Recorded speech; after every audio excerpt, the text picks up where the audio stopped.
Welcome everyone to Retouching Photos in Adobe Photoshop. Thanks so much for joining today's webinar. Before we get started, I want to make sure everyone's comfortable using ReadyTalk, the webinar platform we're on today. You can chat into us throughout the webinar to let us know if you have any questions or problems by using that box on the lower left side of your screen. We will keep all lines muted today to get a clear recording for you to refer to later. Most of you will be hearing the audio play through your computer speakers, so if you're hearing an echo or if the slides and audio fall out of sync, you may need to close any instances of ReadyTalk that are open. You may need to dial in by the alternate toll-free number that you can call in with phone or Skype to use. At any time during the webinar, you're welcome to use that. If you lose your Internet connection, go ahead and reconnect using the confirmation or reminder email that you would have received when you registered. For those of you who just registered today or who received the reminder email an hour ago, you should have received in that email a link to 4 different images that we'll be working on live today. So if you want to have those open and saved in Photoshop, you can work along with us while Wes shows us how to edit those images and retouch those images. So most of you again are on the streaming audio, but if you want to dial in by phone and you lose your connection, you can always dial back into that toll-free number. We are recording this webinar today, and you can look for it along with all of our upcoming webinars and our previously archived webinars at TechSoup's website at techsoup.org/community/events-webinars. You can also find it later today most likely on our YouTube channel at TechSoup Video. And you will get the full slide deck and the recording, all of the links discussed, including the links of those images that we'll be retouching today within the next few days. You can also tweet us on Twitter at TechSoup or using the hashtag TSWebinars. My name is Becky Wiegand, and I'm the Webinar Program Manager here at TechSoup, and I'm happy to be your host for today's event. We are going to be joined by 2 Wes's at TechSoup today, our Wes Squared team that we love having on these Adobe webinars. The first Wes who will be presenting is our Senior Web Content Developer here at TechSoup Global, who writes about technology for TechSoup and our different product donation programs, and he contributes to our design team. So he is using Adobe products all the time to help design creative copy for us and collateral and make our website prettier. And he has kind of hacker experience in learning how to use a lot of these tools. So we're happy to have him joining us today. And he's done a series of these webinars. And if you haven't seen them yet, he's done Adobe for Beginners, or Photoshop for Beginners, Photoshop for Advanced Beginners. He's done some on InDesign, and he's written a blog series, a whole bunch of materials on the Adobe Creative Suite that you should check out. Our second presenter today is Wes White. We'll just hear from him for a few minutes where he'll tell us a little bit about the Adobe Creative Cloud offer through TechSoup and other Adobe products available to you. You will see on the back end Terry McGrath from Adobe and Susan Hope Bard from TechSoup, who will be on hand to answer your questions throughout the webinar. Looking at our objectives, we'll have just a couple of minutes to discuss. With retouching, we always want to make sure that you're making ethical choices in how you're retouching images. And so we're going to just talk quickly about how to assess when it's okay to retouch a photo before you touch it. So think about that up front, whether you should be messing with it if you have the permission to. And we all hear about the photoshopping scandals of people making themselves skinnier or different looking or lighter or darker or what have you. So we want to just put that out there up front to be conscientious of that before you begin. And then Wes is going to walk us through getting a feel for 3 basic retouching tools, and he'll have you do it along with us if you've got those images open. And then he'll show the magic, and I put maniacal power, of 2 other tools that can really work magic, or they can really distort an image quickly, so you need to use them sparingly. And so we want to make sure that you have some options that you can use to retouch images for your own organization's benefit. And then we'll leave you with a list of additional resources to help you continue your learning, and you'll also learn about the Adobe Creative Cloud product. Before we get started, I just want to show a little bit about TechSoup. If you're not familiar with us, you can see us everywhere on this map that's blue is where we are in the world. Go ahead and chat into our chat window to let us know from where you're joining us today. Our staff here at TechSoup is headquartered in our San Francisco office right now, but we are all over the map. So if you're joining us from someplace outside of the United States, we recommend that you visit our TechSoup.global website, where you can choose your country and find a donation program and meetups and other resources near you. Looking at our impact, I won't go over all of these, but we have contributed, it's actually now more like $5.5 billion in technology products and grants to the NGO, library, social do-gooder sector around the world through partnerships with donors like Adobe and Microsoft and Symantec and many, many others. So I'm proud to be part of it. And just in case you can't stick with us through the whole thing, we'll talk about this more in detail, but you can access Adobe Photoshop. Any of you who want to look at it up front and ask us questions throughout the webinar can do so by looking at the program at TechSoup.org/Adobe, where you can find access to the full Creative Cloud All Apps subscription membership. And you can also get access to the photography plan only or an installed Premiere Elements and Photoshop Elements offer.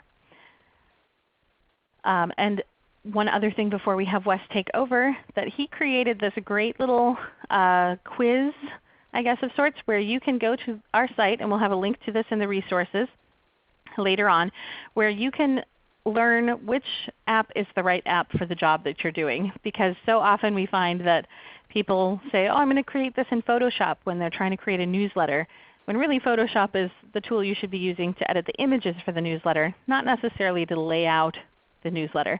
So you can click on these little buttons to say, oh, I'm creating a document like a newsletter, and then it'll ask you questions and you can yes, no, kind of help choose your own adventure.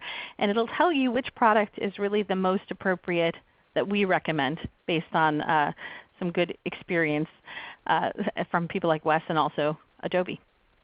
So with that, I'd like to go ahead and have Wes join us on the line and tell us a little bit about when is it okay to retouch a photo to start with, and then walk us through those tools. Thanks for joining, Wes. Thank you, Becky. So yeah, I would like to just start off from the beginning, just one man's opinion on when it's a good idea to retouch a photo. Of course, as Becky mentioned, there's always some Photoshop scandal or a blog series on bad Photoshops or whatever. So it's worth just kind of mentioning do's and don'ts. And of course, the really obvious ones are okay, that if there is a flaw, for example, in the photograph, there's dust on the lens, or someone was photographed under fluorescent lighting and they have a pale look to them. These aren't accurate. So that's always a good time to open up Photoshop and correct the photo. Anything where it's corrected for accuracy, if there wasn't actually something there that just, in the photo when it was taken, but it looks like there was, that's okay. And of course, beyond just correcting for accuracy, if there's a copyright holder for that photograph and you have permission to make those changes, then that's of course okay too. If you purchased it from a stock photo site, generally that's okay. Of course, check with their restrictions. If it's Creative Commons images, then it's definitely worth checking, because some will flag for whether it's okay to modify for commercial use, for example. So always check that before you go around changing photos. Not okay, of course, is when you're changing a photo or the subject to meet a perceived social standard. And of course by that I mean, like what Becky mentioned, of course what people criticize fashion magazines for, making models skinnier or making someone's complexion darker or lighter just to meet some kind of perceived accepted look. Just keep that in mind, especially when you're working for social good cause. If you don't want to get caught changing an otherwise great image to make a stronger message that isn't exactly accurate. And of course that can belie the good message that you already have, and people may discount it. And of course, as I mentioned before, if you don't hold the copyright, if it's not a free and okay to manipulate image, then avoid that. So Becky was nice enough to include a couple of great resources on here from TechSoup as well. And this is of course in the PowerPoint deck that she provides, where you can find great free and legal images, which I've also used. Every image in today's presentation was completely free to use, Creative Commons 0, which means anyone can use it, anyone can modify it. You don't have to give credit. So feel free to download those as well and go along with me, or just do it at a later date and watch for now. But you can manipulate them as you like. And we also have the top 10 sources for free images. So with that disclaimer, I'll go ahead and get started. So the first thing I'd like to show are the basic retouching tools. Photoshop, the latest version of Photoshop, which version I mean the Creative Cloud version, has all these located under one little button on your interface. They all pop out from, if you hold down that little icon, you'll see the little flyout window for the Spot Healing Brush, Patch Tool, Content Aware Move Tool, and Red Eye Tool. Now, these are in the latest version, but these are not new to Photoshop by any means. The Spot Healing Brush dates back to Creative Suite 2. Content Aware Move dates back to Creative Suite 4, and the Red Eye Tool is also as far back as Creative Suite 2. Some honorable mentions there at the bottom for the Healing Brush, Patch Tool, and Clone Stamp. I won't be covering those today. They're a little, in some cases, they take a little more finesse, but the first three are really great for making those common and minor adjustments. So for the Spot Healing Brush, great for removing blemishes and other imperfections. If someone, of course, has a blemish on their face, it's distracting for the photo. It's not always there, but it doesn't look great. You'd think people may be distracted by it in your marketing. Great to just remove it from that. What it does is it will match the tone around it and fill it in, seamlessly. Content Aware Move Tool is where you can select, and I'll be demonstrating all these, of course. I'm not just going to tell you about them. It's great for selecting an object in an image and then moving it elsewhere, and then Photoshop will fill in the spot that it was in originally. And the Red Eye Tool, pretty self-explanatory. Anytime you've taken a photo with an otherwise normal-looking person with glowing red zombie eyes, you can fix that pretty quickly. So let's go ahead and get started, and I'll switch over to Photoshop. And let's open up, sorry, I had a photo ready to go. Let me grab that. Let's go ahead and start with this photo here. I got this one from the website Pixabay, which has all free images just of a backpacker.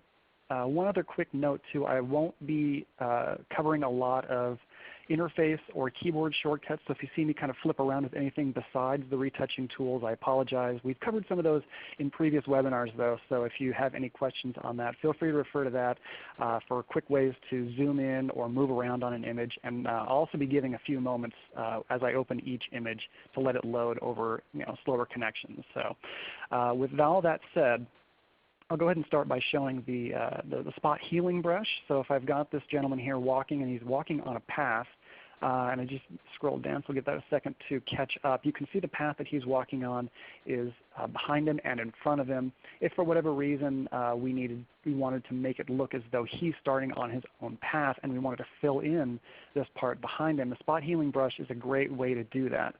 So choosing from the left here, you see the flyout. Spot Healing Brush is the first one. If you haven't changed this, this will be the default one that it's on. You can see it changes to the little Band-Aid. We can also change up here. This is the brush size. It's at 105 right now, and because of the webinar, you can't see on my screen, my cursor is actually a circle that's the size of the brush, but just to give you a sense of it, it's about the size of his head. So that's the size of the brush that I'm working with. So if we just take that, and what you can see is where I'm filling in, and it's just kind of a dark gray, semi-transparent patch. So I'll just fill in with that, which while I'm holding that on the mouse, it doesn't look great, but when I let go, it fills in. It's not perfect, and we can always go back and use other tools to change the tone and the color and the contrast, anything just to make it look a little more accurate. But rather than using some other tools to copy and paste and then try and smooth edges and all that, this saves us a lot of steps, and it gives us a great place to start with to make it look as though this is a naturally filled in patch of grass and he's beginning his own path forward. So let's go ahead and show you another example. I won't save that because I don't need to, but let's go ahead and open up this one. This is some other backpackers. If for whatever reason we needed to move one of these backpackers farther down the path, something was very close to them we wanted to highlight they're kind of in the way, we can move them farther down. We can do that, and I'll zoom in and scroll down. I'll give this a second to catch up while I go back over to where the tools are located. Again, moving from Spot Healing Brush. This one is the Content Aware Move tool. It's kind of a mouthful, but I'll grab that. And let's see. So there's no cursor change here to speak of. It's on my screen. It's just a little icon that's on the left with a little pointer. So you're not missing too much there. But what I'll do, I'll select the man in front. And I don't have to be very precise with this. I can just select right along him. And what's nice about this image is behind him, it's for the most part, it looks kind of like a solid color. Of course, there's a little detail beyond the haze of the mountains, but we don't have to worry too much about a complex background like a brick wall or someone's hair or something that makes it a little more difficult to move. In this case, it's a fairly solid color. So once I've selected him and I've got the marquee dotted around him, I can just click and drag him along. And I'll move him, let's say, just farther down right there. So I let go. It shows me where the original was. It shows me the placement of the new one. And all I have to do to accept that is just press Enter. Now he's moved down, and you can see where he was is basically filled in by Photoshop. It's determining the color, contrast, tone, everything that's surrounding it and figuring out a context, or in this case, content-aware move to move him along. And if I deselect just with Control or Command D on the Mac, then it's a pretty smooth move. I've moved him along. One thing I kept in mind though moving him is keeping in mind where his feet are placed on the ground. So let me go back and I'll do that one more time.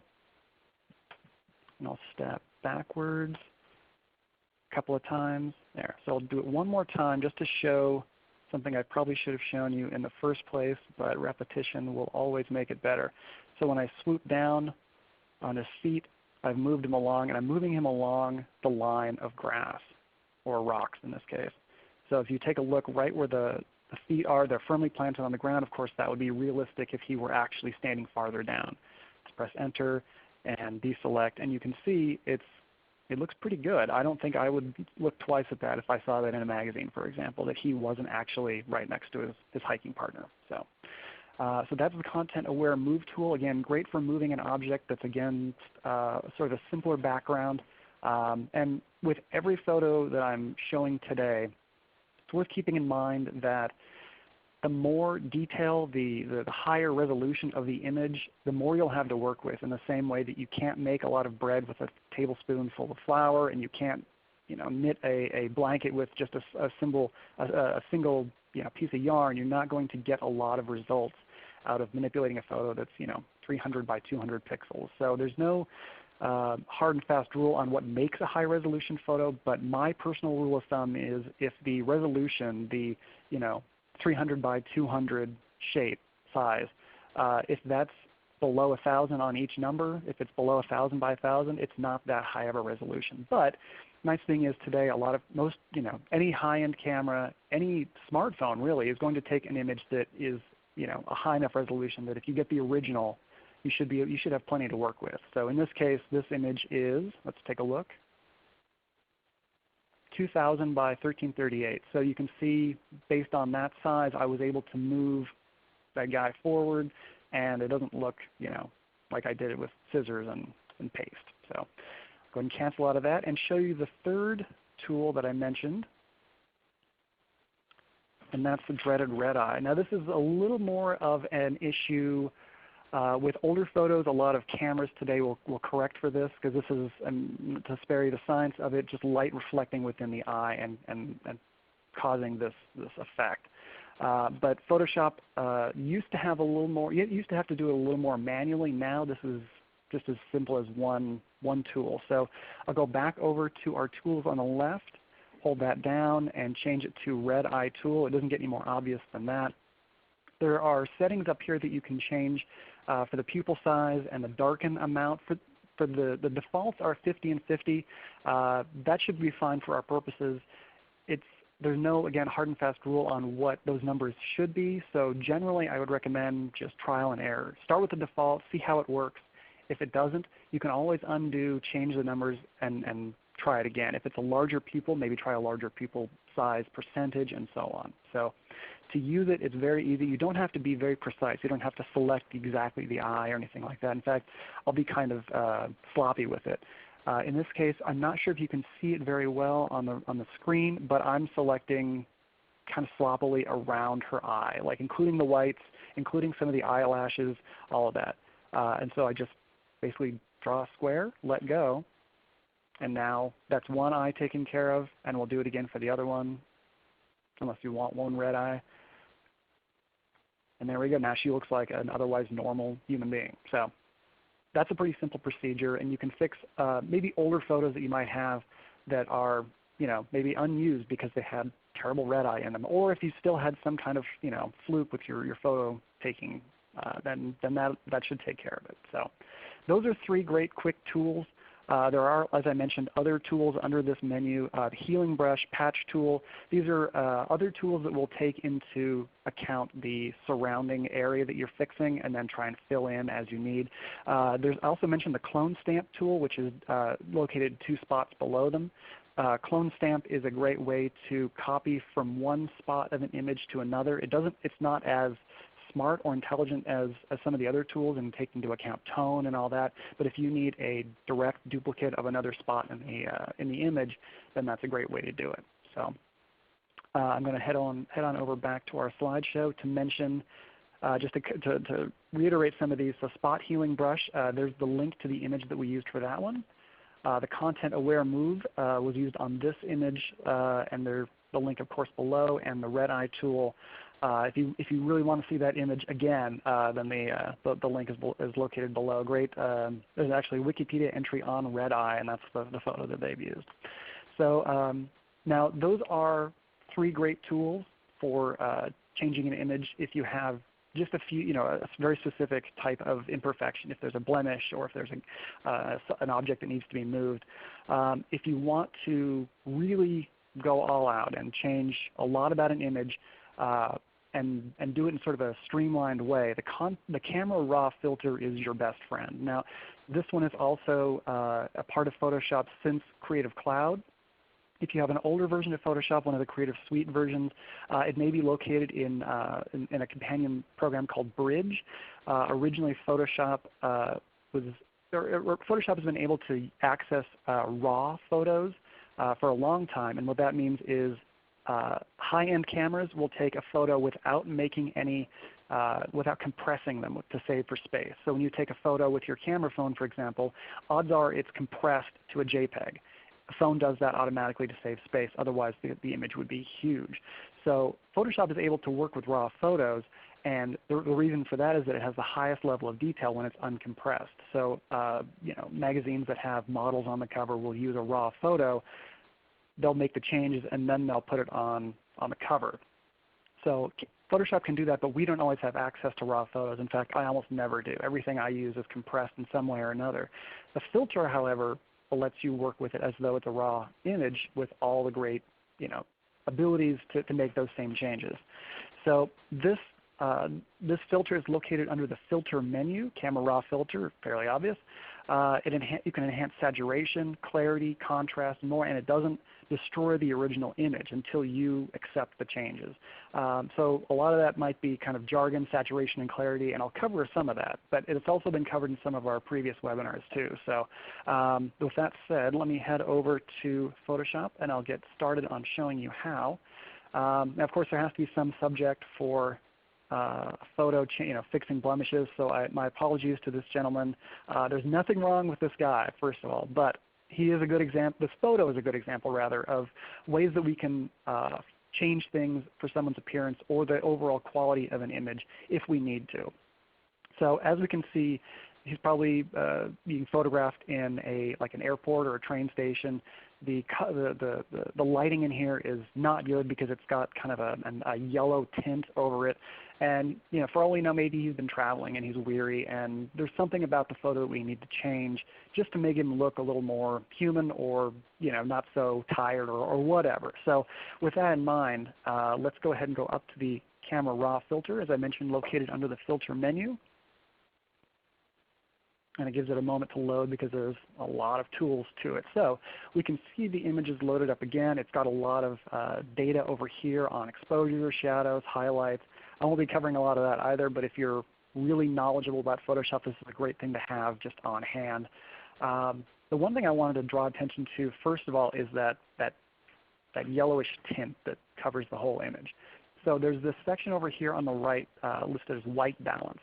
If you've taken video or shot photos, you know that your white balance is something you want to account for before you shoot anything. In this case, maybe that wasn't an option. So it's listed under default as shot, which means it's just what you see is what you get. You can adjust that manually with the sliders below under temperature and tint, but I choose to go for auto first because I'll let Photoshop crunch the numbers on what it should look like. So if I click auto, I'll give you a moment to see how that takes effect. So all of a sudden it looks normal again. It's a little washed out for my taste. I mean, Photoshop's doing the best it can, just kind of guessing at what it should be. So I'm going to take this temperature number down. It was at 0 by default. When I chose auto, it moved to -42. I'm going to bring that up a little bit to just say, let's say -35. And I think now he looks a little more human. You know, the colors on his face and the shirt and the background and all that. Of course, as you can see on the temperature slider, on the left it's blue, on the right it's kind of more yellow.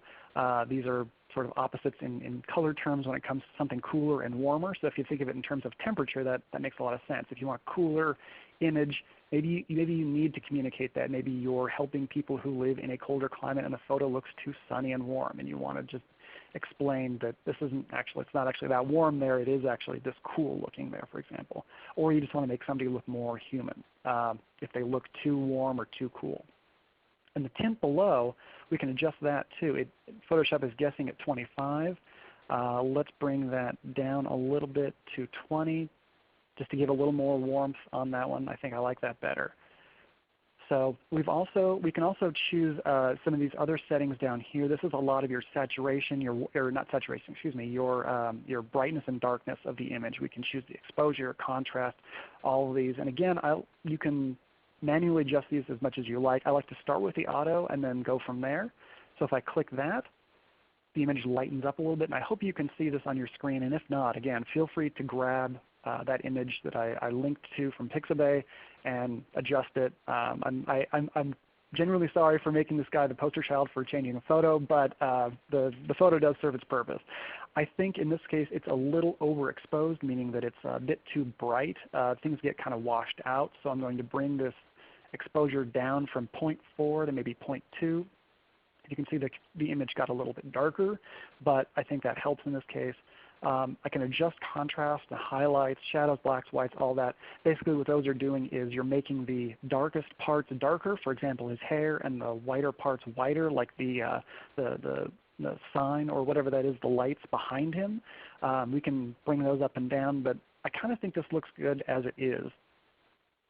The other thing we can point out here is clarity. Now, when you see, I keep going back to the magazine cover example, but it is a good one for the do's and don'ts. When you see a notable figure, let's say, on the cover of a magazine, and you know that they don't look that young, this is a setting that they're changing. If somebody is older and they have wrinkles, or they have a lot of texture in their face, pores, things like that, the clarity is what the Photoshop engineer, or whatever you want to call them, is adjusting. So I'm going to zoom in for an example on this. We can see that this gentleman has, you can see the pores on his forehead because this is a higher resolution photo. If I bring down the clarity, I'll bring it down to, let's say, -38. You can see it kind of becomes a softer filter.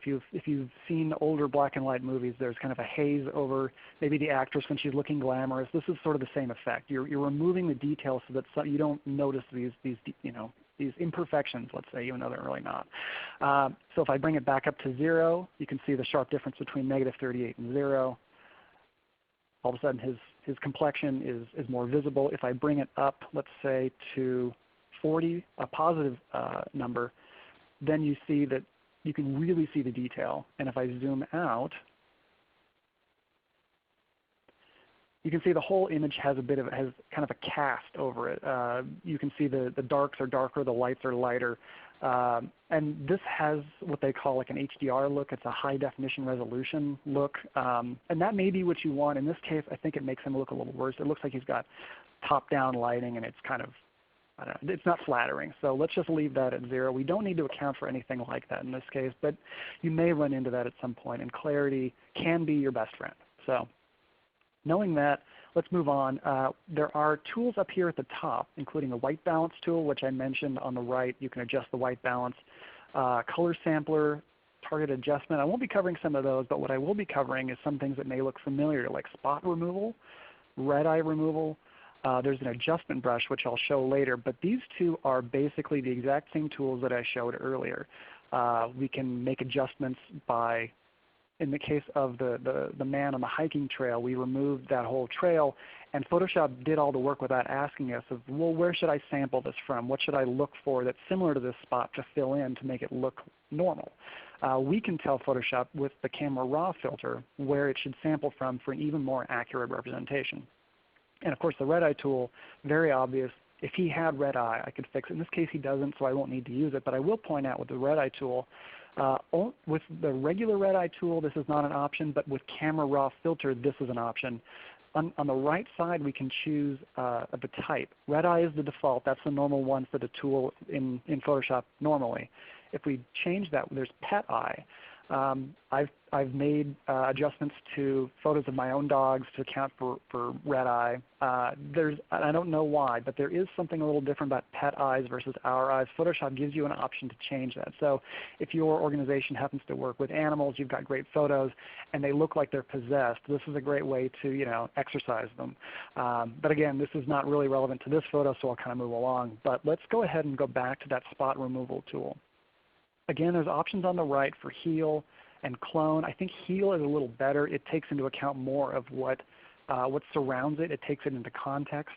And I'll show a little bit about what I'm talking about. You can adjust the size here, which is the size of your brush. On your screen, unfortunately, you can't see, but there is a circle. My cursor is on my screen. For reference, it's about the size of his pupil. So that's 5. I'll leave it at 5 because I think it'll work for what I'm about to show you, but you can make it much larger if you have a very large imagery. You need to really repair something large. The feather will determine how much around the edge of the brush is kind of smoothed over. If you want it very hard, you need this exact circle to be, or whatever you draw, to be filled in with that shape and no blending from the sides. Then you can bring that down to 0, or if you want absolute sort of airbrush style, you can bring it all the way up to 100. And opacity will just determine whether it's completely filled in or somewhat filled in or not filled in at all. So 100 means completely filled in. That's what I want. I think all of these settings look great, but again, you can always undo, redo them. So with all of that said, let's go ahead and zoom in with the zoom tool. And he's got a couple of birthmarks or moles on his forehead. Those are fine. Let's just assume that these are blemishes. So for the sake of the demonstration, we'll remove them. I can just go back to the spot removal tool. If I move over them, the circle brush that I'm working on, I'll give that a chance to catch up. The circle brush that I'm working with will just cover the whole mole. So if I just click on that, now what we can see are 2 circles. The circle where I clicked and then one next to it. The one next to it is where Photoshop is guessing what would be a good place to replicate, to sample from a similar spot in the photograph to cover over the original. The nice thing about the camera raw filter is I didn't have this option when I did it originally. Now I do, and I can click and drag on that, and I can say, well, the angle of his pores are more consistent over here than they were where you thought it was Photoshop, and so you can use that as your sample base. Now it'll stay on there unless I choose to show overlay. If I turn that off, they'll disappear. And you can adjust this with just the V key, so I can go back and forth. And so it leaves all these on there because rather than commit to all these changes as they happen, I can look at the entire image, and when I'm ready, then I click OK. So for right now, that's going to stay on there, but I can show you as we go how the image looks. And so there's one here. If I wanted to remove that as well, I could click it. and adjust where I want that to sample from. I think that looks good. That sort of matches his complexion in that spot of his forehead. He's also got a few gray hairs here, and again, gray hairs are nothing to worry about. But just for the purpose of this example, if I wanted to remove those, then we can do that as well. And I'm going to move the image down a little bit so that we can see them a little better. So in the cases of the moles, I just needed a one dot. One circle covers that up without a problem. In the case of the hair, though, it's longer, and if I used a bigger brush, it would take in a lot more than I wanted to. So what I can do is, rather than just do one single circle, I can draw a patch, kind of fill that in. And unlike in the regular version of this tool where it fills in a dark kind of grayish area, this just gives us an outline until I let go. So I filled in this section around 2 gray hairs, and now it's trying to guess where it should sample from, and it guessed completely wrong. But that's fine because we can adjust that. It's sampling, if you can see that on the bottom left, it's sampling like kind of in the background where the light is. That's not what I want.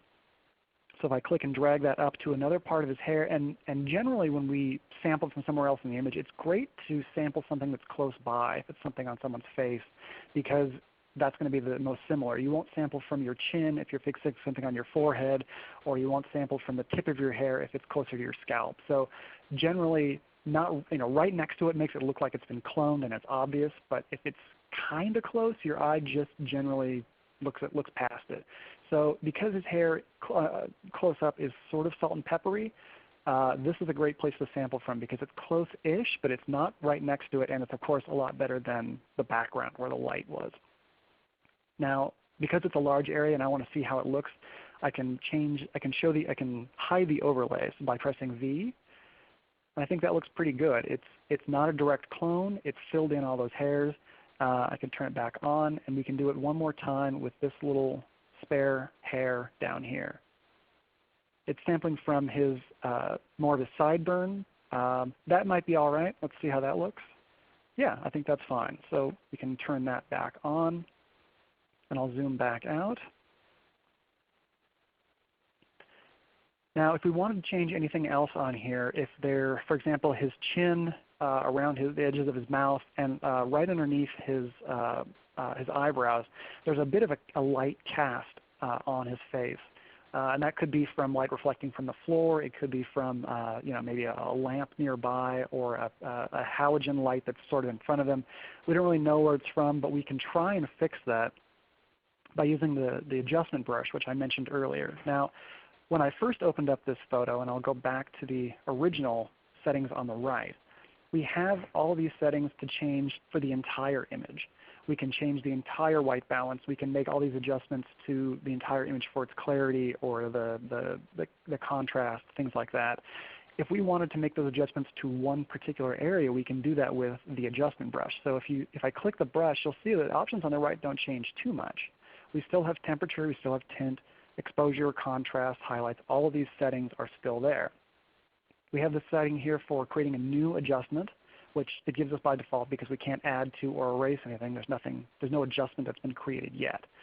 So if I zoom in again, let's zoom into his chin. There's the most light there.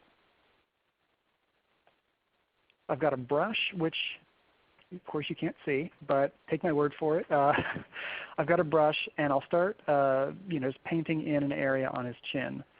In this case, we're not getting the outline. We're just getting a light kind of airbrush color on there. And this is not the color that we're applying. It's just showing us where the adjustment will be applied. And of course, it's not a hard edge.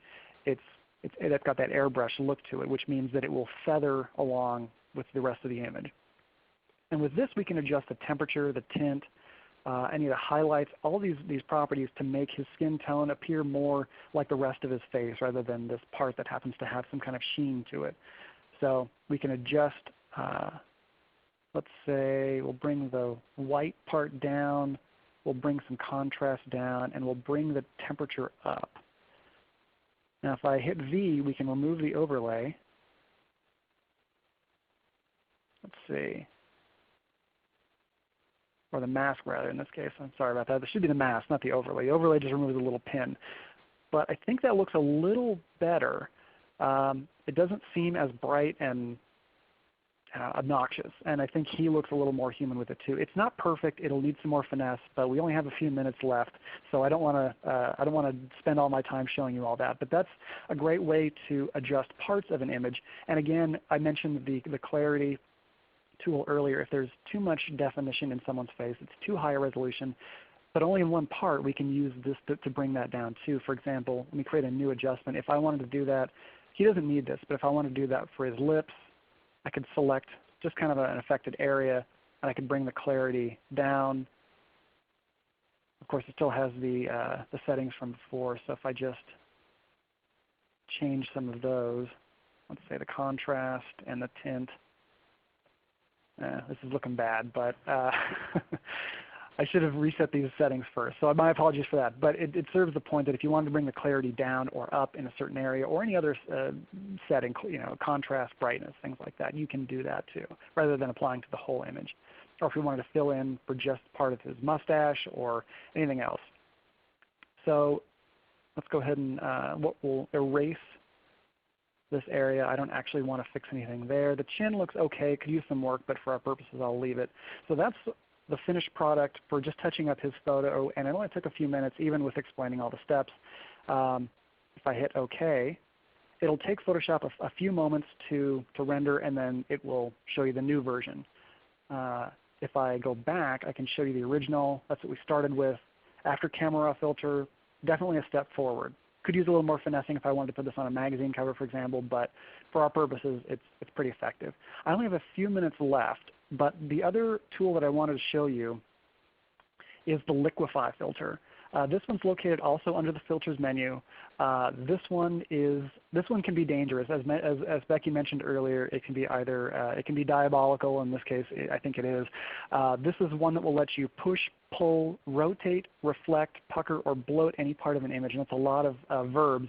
But basically, and again, I keep going back to the examples of the worst Photoshop uses, and I think you'll understand why.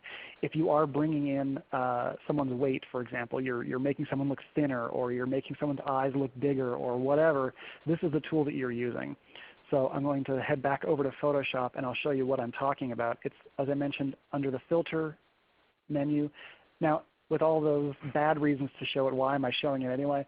Because if it's used subtly, it can improve an image.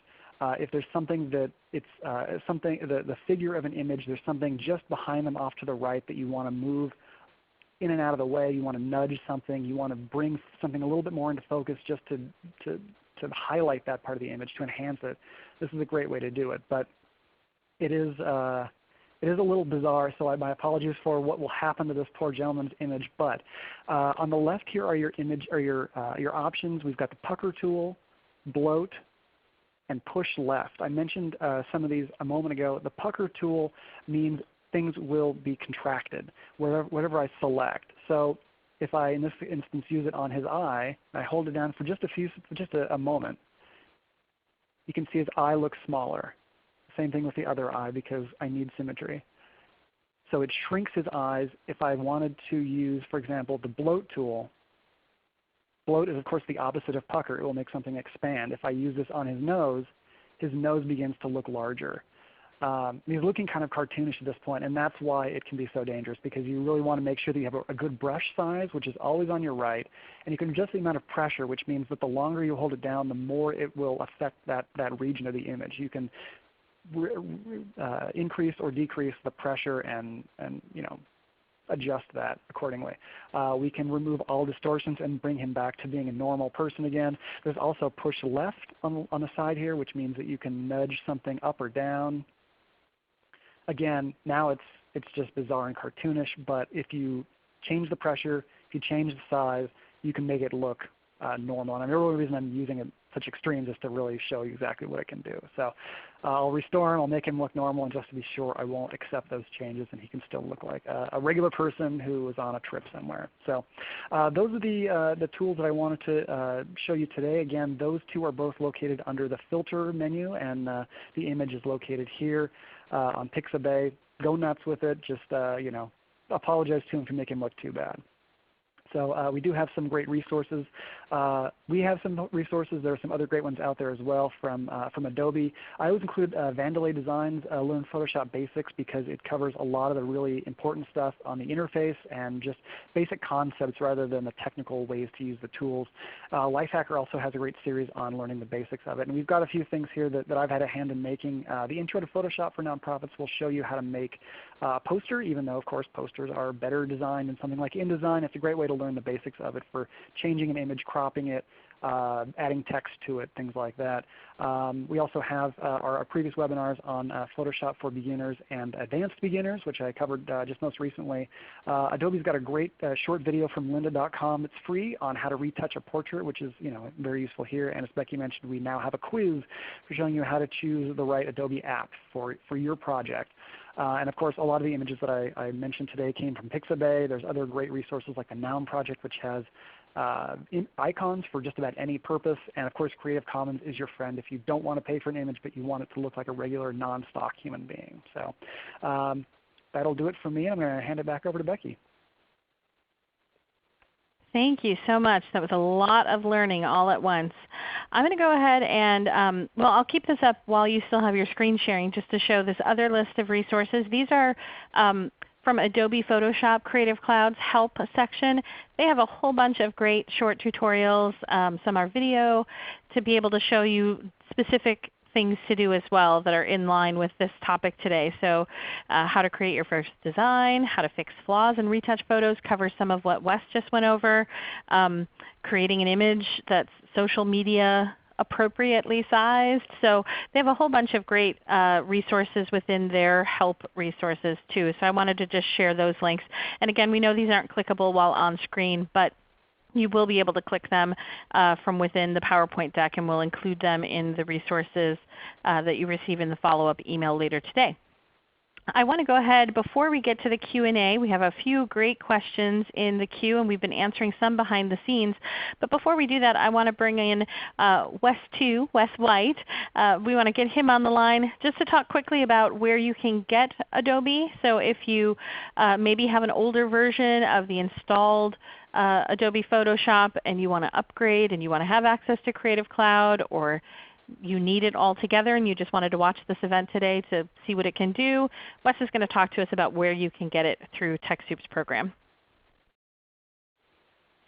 Cool. Thanks, Becky.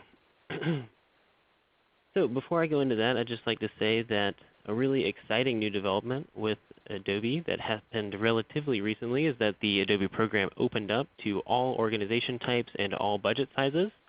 So any nonprofit can now get Adobe tools and has access to those products.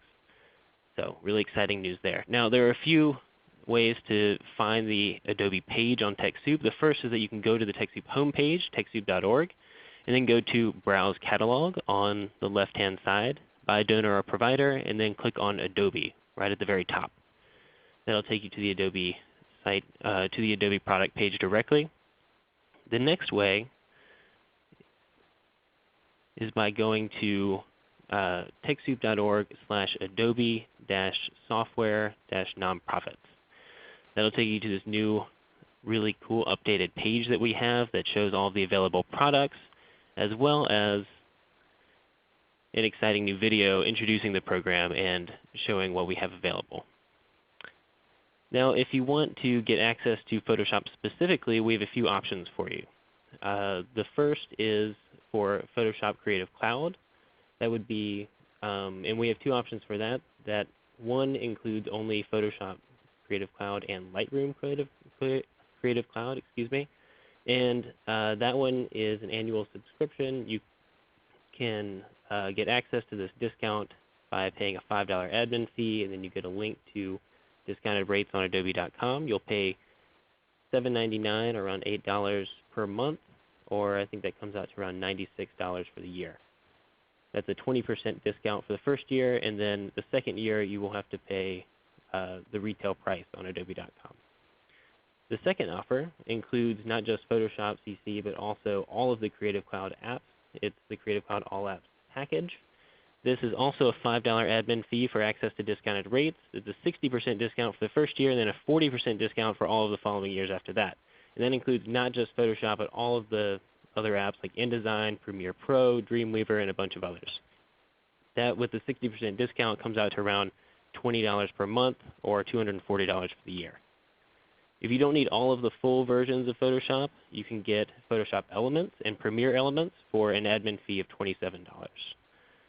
Another really exciting thing that's coming out next week is Acrobat Pro DC. So we have Acrobat Pro 11 on TechSoup right now for an admin fee of $55. But if you want the most up-to-date version of Acrobat from Adobe, Acrobat Pro DC is coming out for a limited time offer on TechSoup. So keep your eye out for that. Thanks, Becky. Great. Thank you so much for that, Wes. And I was just about to chat out that if you are not already subscribed to our Product Alert newsletters or our By the Cup newsletter, that the best way to find out when new products like that come into our catalog is to be on one of those newsletter lists, because you'll find out about it first. I'm going to go ahead and get started with questions. We had some folks asking about what to do with animals and their eyes. And you mentioned that there is that option in the Camera Raw filter tool.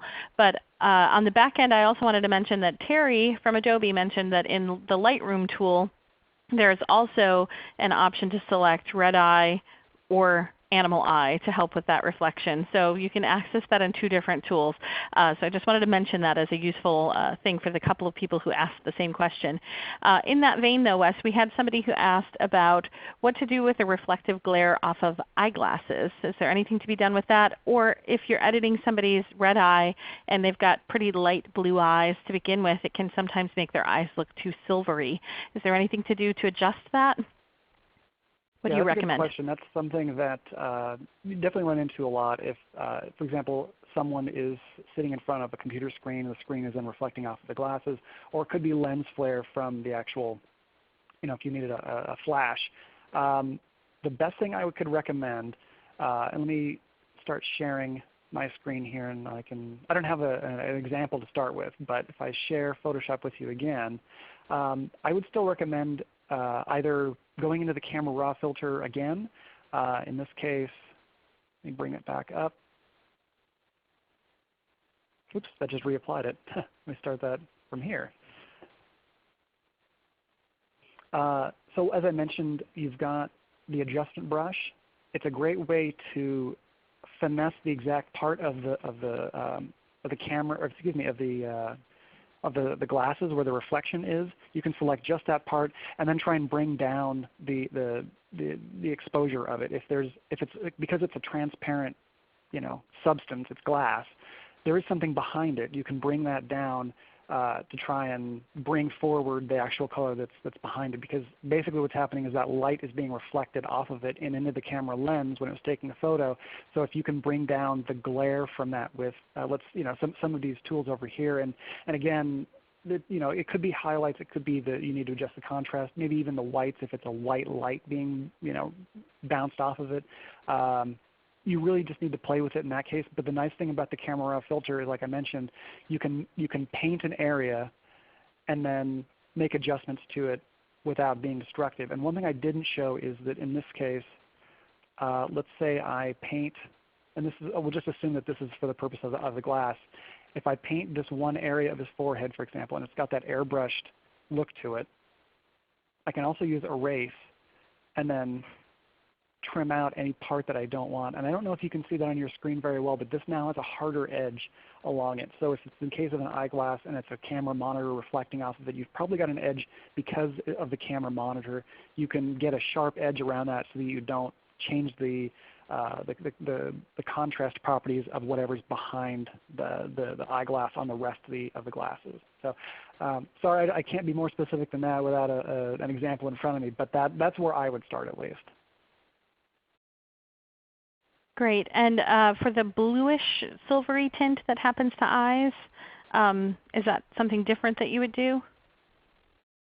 It's similar. So as I mentioned, the temperature here is a good example of being cooler with the blue and warmer with the sort of yellowish. You can see this in other features in Photoshop when you're making adjustments, giving you that same range. If I have a new adjustment on his eyes, I can do the same thing here. And again, you can't see my cursor being a circle, but it is the exact size of his pupil. If I click on that, I've got one part of his eye, and I can adjust now the temperature of the inside of his pupil, and I'll zoom in and I'll show it. I don't know if you can see it on your screen now that it's caught up zooming in, but there is now a different tint on his left eye, our right, than there is on the one on the left. If I can keep bringing it down, I can change the tint on this as well, bring it up or down. Now he's got two different colored eyes. He's got kind of a David Bowie thing going on. But that's a great way to make those adjustments. And again, you can trim the affected area as you need it, and you don't have to accept the changes until the entire image is done. Great.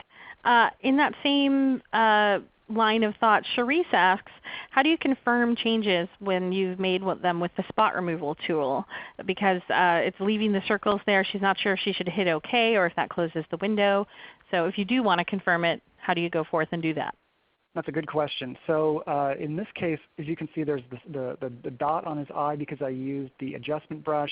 If I used, as you mentioned, the spot removal, then I'll get an affected area, sort of in an outline.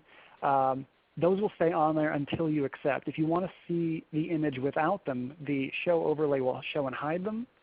Or if we're using the brush, we can choose the mask to show the mask or not, and the overlay as well. Once we're done, we've made all of our adjustments. We like how it looks. All you need to do is then just hit OK. And then that will take everything you've applied and change the image. So you can see he's got a weird color on his forehead now, and he's got two different colored eyes. And that was just from accepting it with the OK button. Great. That's good to know. We don't need to leave him with multiple colored eyes if we don't want them to be. We have a question about blurring faces. So this isn't necessarily covered in one of the tools that you already reviewed, but specifically for people who work with sensitive audiences where they might have to have somebody's face blurred out, or they may want to blur, have it focused more on the background and have a whole person sort of there but fuzzy. What would you recommend using for that? That's another really good question. There are a lot of schools of thought on the best way to obscure someone's identity. You can imagine any particular case where that could be necessary. Some people like to pixelate them. Others like to blur them. You can also use a mosaic style, like a stained glass window kind of thing. And it all depends on what looks best and most natural without being too distracting. In this case, what you can do, I would always, and if you're not using something like the camera raw filter where you can make all your adjustments at once, I always recommend duplicating your layer first, basically making a duplicate of the image within it. So I covered layers in a previous webinar, so hopefully that's not a foreign concept. But if it is, it's just under the layers palette. You can right click on the only layer there would be if it's just an image, and then duplicate layer is right there. And then it'll give me this background copy one here. Always saves me a step if I really go off the rails and make it look terrible. I can just go right back to it without losing anything. And it's also a great quick way to revert without losing a bunch of other changes I may have made. So all that said, you can do something similar to the adjustment layer the adjustment brush that I showed earlier. There's a quick mask down here on the bottom left, and I hope I have enough time to show you this. So if I click on Edit and Quick Mask,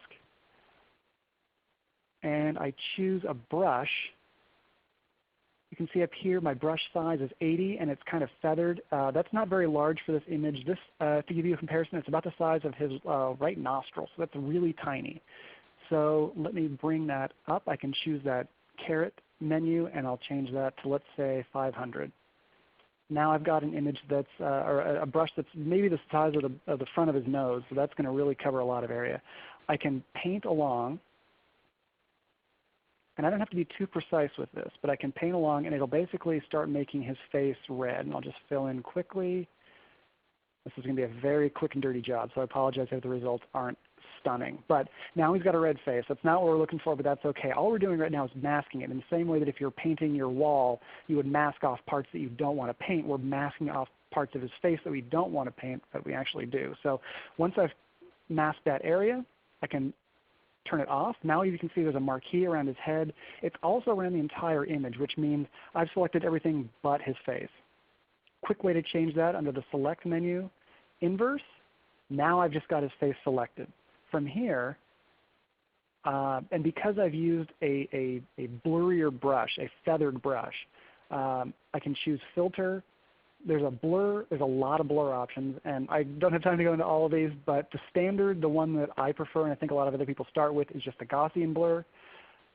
I can move this over and you can see his face is now blurrier, but not really blurry. I can start moving that pixel radius, which is at 10 because that's the thing I used last. I can move it way up to, like, let's say 585. Now he's just a smudge. So maybe that's too much. We can start adjusting it. 300 is too much. We can try 200. You can see it'll adjust the preview on the left as we go. Let's just assume it should be 75.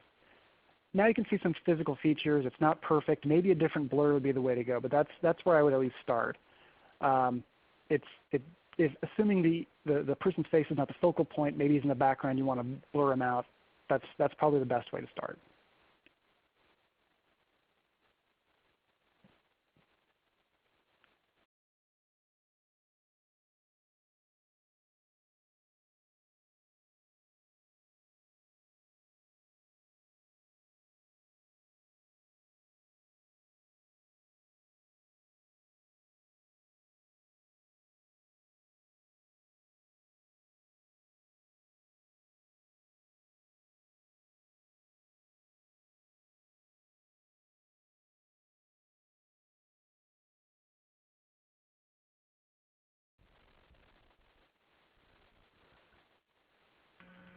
Please go ahead.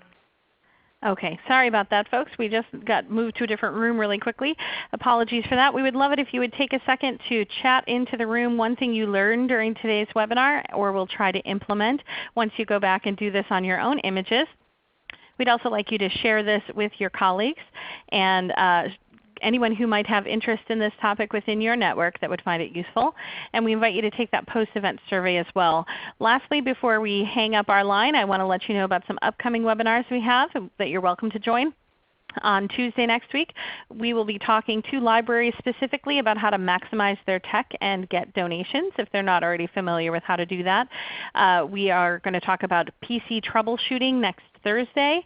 And I just put a reminder on here that if anybody participated in our StoryMakers series of webinars, our contest submission deadline is May 31st. So if you've got a short video or photo story to submit, you should please do that before the 31st. Then we'll have a couple of webinars with Microsoft, one on PowerPoint for beginners on the 2nd and another on the 9th on OneNote for beginners. We'll also talk about how to get tech donations before our fiscal year end. So if you're new to TechSoup and want to get the most out of the tech donations that reset as of the fiscal year, please join us for that. We'll have another webinar on Adobe products about Premiere, which is their video editing tool. So if you have video footage you need to edit, join us for that one. And we'll be talking about library privacy and digital literacy skills for children. So a whole spate of webinars coming up from now through middle of June. Keep watching our calendar and visit our webinar archives for more. You can also check out ReadyTalk, the platform that we've been using today for this webinar, if you'd like a tool like this. So we'd like to thank them for providing it. And thank you so much to Wes and Wes for their presentations today, specifically for showing us all of those great tools. We hope that you have learned something useful to you, and we hope that you'll take our post-event survey to let us know how it worked for your purposes and what we can do to continue to improve our programs. Thanks so much, everyone. Thanks to Susan and Terry on the back end, and have a great afternoon. Bye-bye.